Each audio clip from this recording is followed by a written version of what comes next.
This is David Kroodsma at the Business for Climate Action 2010, and I'm lucky to have Bryan Jacobs, the Global Director of Energy Efficiency and Climate Protection for Coca-Cola, joining us. Thank you for being here. Thank you for having me. So tonight we just saw your CEO speak, and you just described to me a number of events that you are involved in this week. Why is Coca-Cola at this conference, and why does the company care about climate change? We believe that we need to be here. Business needs to be here. Business is part of the solution, so we need to be part of the deliberations that lead to the low carbon economy.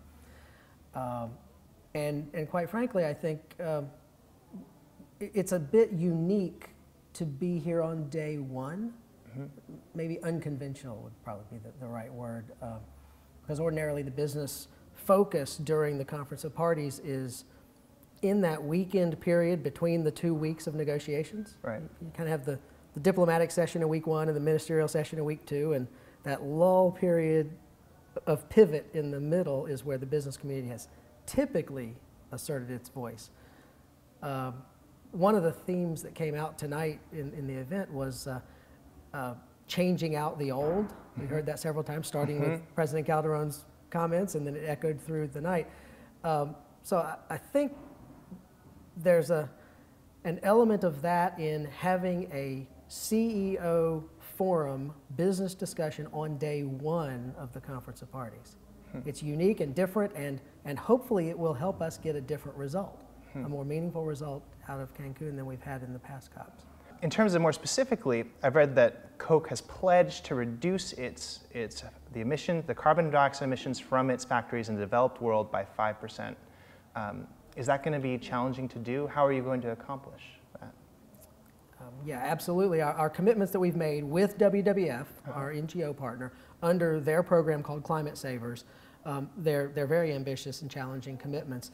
The developed country commitment of reducing emissions in absolute terms by 5% by the year 2015 relative to 2004 baseline is actually part of an overarching commitment that we made with them to grow the business, not the carbon, system-wide over that same period. We operate in 206 countries around the world and over 1,000 manufacturing plants that applies to. But what we wanted to do was to make sure that in the developed countries of the world, the Annex I countries, that we deliver an appropriate reduction in that context. I suppose it's fair to invoke the UNFCCC language of common but differentiated responsibilities. And so we don't expect our Chinese operations to deliver the same reductions that we do in Norway or the United States. But across the board? Across the board, grow the business, not the carbon. And in the developed countries that are a subset of that, a 5% absolute reduction. And finally, for Coca-Cola, what would be the best outcome of this conference?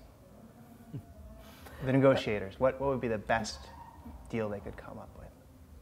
Well, I think everyone has calibrated their expectations for this year's COP. Nobody expects a brand new treaty that replaces the Kyoto Protocol or an extension of the Kyoto Protocol to come out of here.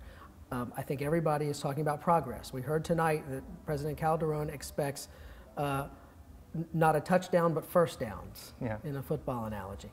I think that's what we need. Nobody said the words tonight, but I've heard it referred to as an expectation of a balanced bundle of decisions that come out of here that do emphasize progress being made on things like RED, the reduction in emissions from deforestation and degradation, on adaptation, on the fast start financing and the mechanisms for distributing those funds equitably. I think all those things will happen from here. Some of those are related to our business, others not so much. You might have heard our chairman mention tonight the announcements from the Consumer Goods Forum that were just announced earlier today. There's a deforestation commitment in there. By 2020, those companies, we're one of them, committing to no net loss of forests by the year 2020. And then the other did come up tonight, but I could probably emphasize it a little more, the HFC-free commitment for refrigeration. HFCs as a category are projected to grow to between 9 and 19% of the global climate forcing mechanism by the year 2050. So they're a relatively small portion today, but growing rapidly and forecast to grow even more.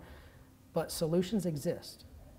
The coolers that we had on display in the reception, those are all using our new generation refrigeration technology.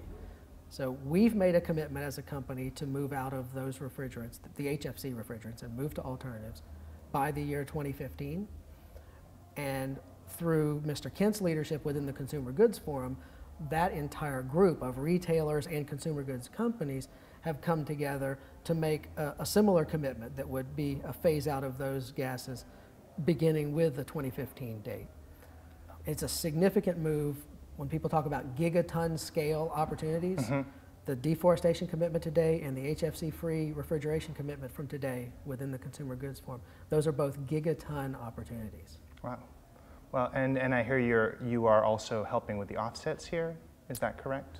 Yeah, I'm wearing one of the nice bracelets that are being provided to the folks here as part of the Mexican delegation, Pro Natura, our NGO partner, on a major reforestation campaign that we have in Mexico, along with President Calderon.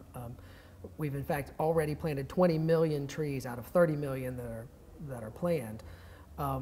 Pro Natura is the partner, the NGO partner in that. They're also the partners with the COP16 organizers. They've computed the estimated emissions, and we as a company stepped up to sponsor the offsets for all of the carbon emissions associated with COP16.